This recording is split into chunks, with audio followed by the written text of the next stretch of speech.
Hello, story lovers. Welcome back to my channel Possessive Husband, Innocent Wife, Part 155.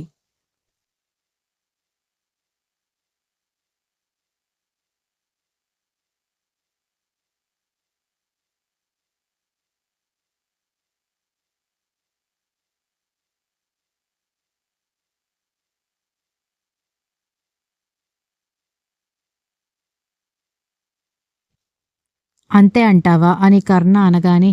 అంతే అంతే అని వరుణ్ చెప్పడంతో దక్ష గోర్లు కొరుక్కోవడం చూసి నీకేమైంది, నువ్వెందుకు టెన్షన్ పడుతున్నావని ధాత్రి అడిగేసరికి ఏం లేదని కంగారుగా చెప్పడంతో సంథింగ్ ఈజ్ ఫిషీ, ఎందుకంత టెన్షన్ పడుతుంది అనుకుంది ధాత్రి.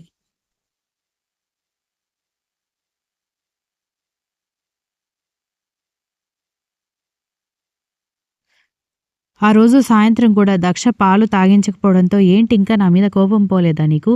ఈరోజు సాయంత్రం కూడా పాలు తాగించలేదు అనగానే దక్ష నవ్వుతూ 2 పాల గ్లాసులు కర్ణ చేతిలో పెట్టి మీ పిల్లలకి మీరే పాలు తాగించండి, నా విషయంలో మీరు చూపించిన పార్షియాలిటీకి పనిష్మెంట్ ఇది అనగానే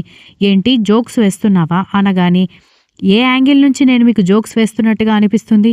అస్సలు కామెడీ కాదు, సీరియస్గానే చెప్తున్నాను అని దక్ష సీరియస్గా చెప్పడంతో ఇది అన్యాయం అన్నాడు.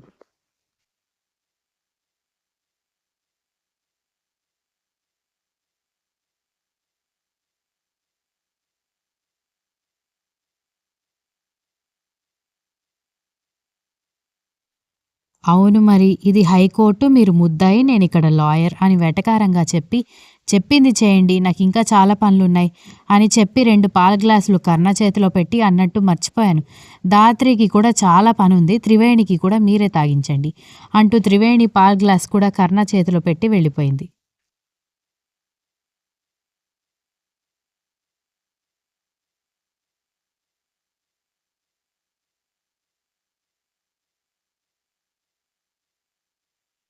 పక్కకి తిరిగి చూసేసరికి వరుణ్ తన వైపే అదోలా చూస్తూ కనిపించడంతో నువ్వెందుకురా అలా చూస్తున్నావు అనగానే నువ్వు పైకి గంభీరంగా కనిపిస్తావు గానీ నీకు కొంచెం నోటి దురద ఎక్కువే అన్నయ్య అనగానే రేయ్ అని కర్ణ సీరియస్ అవగానే మరి లేకపోతే ఏంటి, తన పని తను చేసుకుంటున్న సిస్టర్ దగ్గరికి వచ్చి గుర్తు చేసి మరి తనకి కోపం తెప్పించడం అవసరమా, చూసి చూసి తనే పిల్లలకి పాలు పట్టించేది, ఇప్పుడు గుర్తు చేసి మరి ఇలాంటి పనిష్మెంట్ తీసుకున్నావు, తాగించు చేసేదే ఉంది అనగానే నేను తాగిస్తుంటే నువ్వేం చేస్తావురా అని అంటూ వరుణ్ చేతిలో పాల గ్లాస్ పెట్టి త్రివేణికి నువ్వు తాగించు అని కోపంగా చెప్పి ఇద్దరు పిల్లల్ని వెతుక్కుంటూ బయటకు వచ్చేసరికి ముగ్గురు పిల్లలు ఆడుకుంటూ కనిపించారు.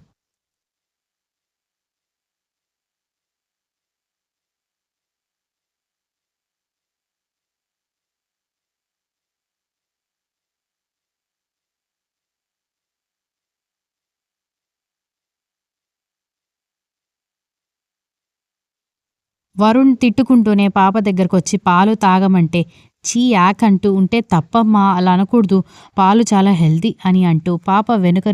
పడి పాలు తాగించడానికి పాపం వరుణ్ అష్ట కష్టాలు పడితే, ఒక్క పాపకి పాలు తాగించడానికి వరుణ్ అంత కష్టపడితే ఇక ఇద్దరి వెంట పడ్డానికి కర్ణబాబు కష్టాలు అన్నీ ఇన్ని కాదు, ఇద్దరికి పాలు తాగించే లోపే పాలు చల్లారిపోవడమే కాకుండా వాళ్ళ వెనుక పరుగులు పెడుతున్నప్పుడు సగం పాలు ఒలికిపోవడంతో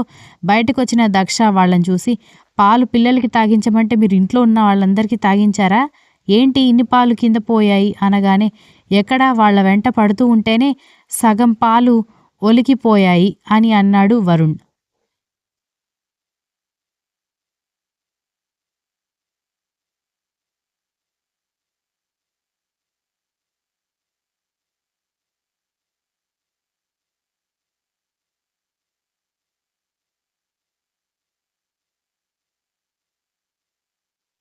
కర్ణ దక్ష దగ్గరకొచ్చి ఖాళీ గ్లాసులు ఇవ్వడంతో ఎలా ఉంది, మొదటి రోజు పిల్లలకి పాలు తాగించాలి అని కాన్సెప్ట్ అనగానే చేతులు ఎత్తి దండం పెట్టడంతో అలా రండి దారికి అని చెప్పి దక్ష లోపలికి తిప్పుకుంటూ వెళ్ళిపోవడంతో సిస్టర్ మామూలుది కాదు, నిన్న మీరిద్దరి గొడవ తగ్గిపోయిందంటే పర్వాలేదులే అనుకున్నాను కానీ సిస్టర్ ఇంకా ఆ గొడవ గురించి మనసులో పెట్టుకుంది, అందుకే ఇలా మీకెంత కష్టపడుతుందో అర్థమయ్యేలా చేసింది అని వరుణ్ కూడా చెప్పి లోపలికి వెళ్ళిపోయాడు.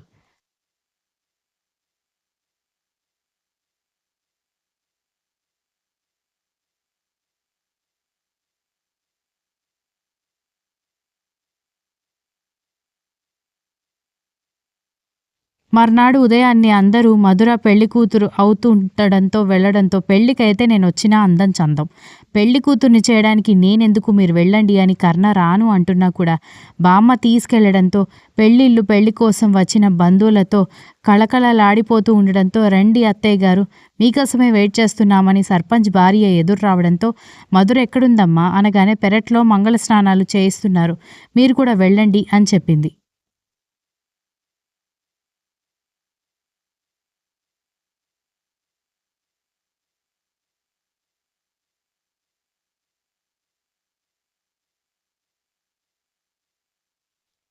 దాంతో విశాలాక్షమ్మ కూతుర్ని, కోడల్ని, మనవరాల్ని తీసుకొని మధుర మంగళ స్నానాలు జరుగుతున్న చోటికి వెళ్ళింది.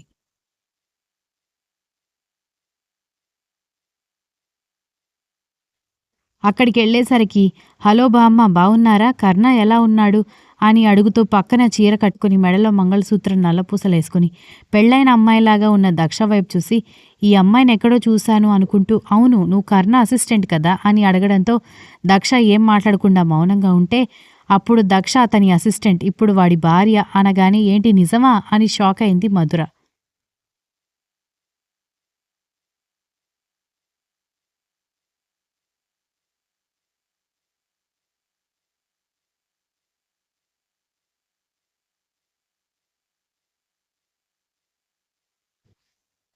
అంటే కర్ణ ప్రేమించి పెళ్లి చేసుకుంది నిన్నా అని ఆశ్చర్యపోయి ఆ రోజు నువ్వంతలా ఎగ్జైట్మెంట్ ఫీల్ అవుతూ నాకు కర్ణ నచ్చితే ట్రై చేయమని చెప్పినప్పుడే డౌట్ వచ్చింది మీ ఇద్దరి మధ్య సంథింగ్ సంథింగ్ అని. కానీ పెళ్లి చేసుకుని ఒకేసారి కవల పిల్లల్ని డౌన్లోడ్ చేసేంత అని నాకు తెలీదు అనగానే బామ్మ వసుంధర నవ్వుతూ ఉంటే దక్ష మూతి ముడుచుకుంటే ఈలోపు అందరూ కలిసి మంగళ స్నానాలు చేయించిన తర్వాత మధుర పెళ్లి కూతురైన తర్వాత కర్ణ వాళ్ళ నాన్నతో మాట్లాడుతూ ఉంటే మధుర కర్ణ దగ్గరికి రాగానే దక్ష కంగారు పడుతూ వాళ్ళ దగ్గరికి వచ్చింది.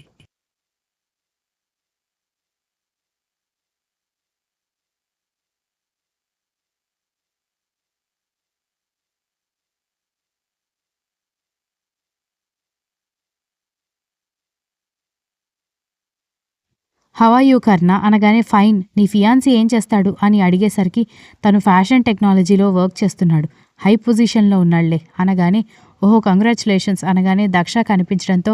సో నిన్ను కర్ణ ప్రేమిస్తున్నాడని నీకు అప్పటికే తెలుసు మరి నన్నెందుకు నచ్చితే ఓడిపోకుండా ట్రై చేయమని ఎంకరేజ్ చేశావు అనగానే కర్ణ మధుర వైపు చూసి నువ్వు దేని గురించి మాట్లాడుతున్నావు అనగానే అదే నా మనసులో వేరే అమ్మాయి ఉంది నేను నిన్ను పెళ్లి చేసుకోను అని ఆ రోజు చెప్పినప్పుడు నీకు కర్ణగారు నచ్చితే పోరాడి సాధించుకోవాలి అని తనే నాకు చెప్పింది అని మధుర దక్ష వైపు చూడ్డంతో దక్ష ఇరికించేసింది అనుకుంటూ దొంగలాగా దిక్కులు చూస్తుంటే ఓహో అలా చెప్పిందా అని అన్నాడు కర్ణ.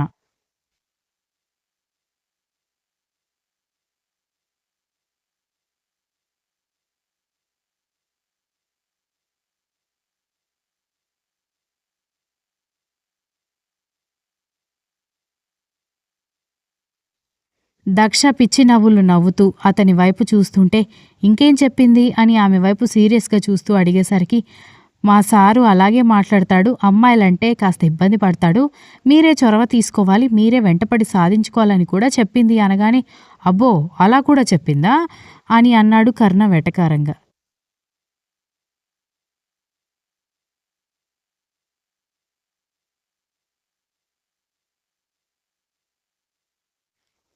మధుర ఇంకేదో చెప్పబోతుంటే చాలు చాలు నన్ను ఇప్పటి వరకు ఇరికించాలు ఇంక వెళ్ళమ్మా వెళ్ళి మీ ఆయనకి ఫోన్ చేసుకో అని దక్ష చెప్పడంతో మధుర నవ్వుతూ ఆల్ ద బెస్ట్ అని వెళ్ళిపోవడంతో రాక్షసి అంటూ కర్ణ దక్షని కొట్టబోతుంటే అక్కడి నుంచి దక్ష పరుగులు పెడుతూ ఉంటే ఆమె వెంట అతను కూడా పరుగులు పెడుతూ పూలు ఉన్న పళ్ళని తీసుకుని వెళ్తున్న ఆవిడ్ని తగలడంతో ఇద్దరికి పూల అక్షింతలు పడ్డాయి.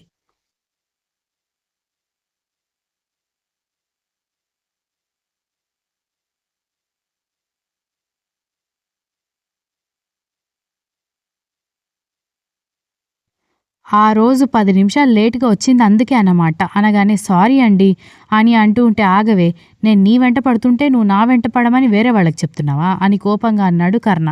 Continuous if you like the story please like share comment and don't forget to subscribe.